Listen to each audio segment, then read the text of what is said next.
رسميا اتحاد الكورة يعلن عن اعتماد عدد الأجانب 5 لاعبين بعدما طلب الزمالك تخفيضهم والأهلي زيادتهم. تعرف على ما حدث.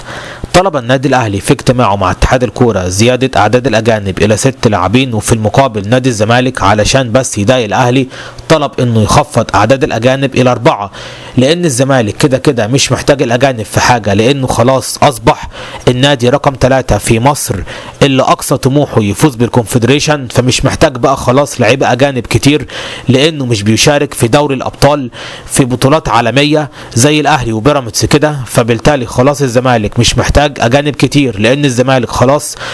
خد القرار وهو انه يسير في طريق الاسماعيلي، يفضل بقى ثالث كام سنة وبعد كده رابع وبعد كده بقى منتصف الجدول وبعد كده ينافس على الهبوط. فبالتالي الاهلي لما تمسك بزيادة الاجانب والزمالك عاوز يقللهم، اتحاد الكورة عشان يريح دماغه قال خلاص مفيش تعديل على اعداد الاجانب، العدد زي ما هو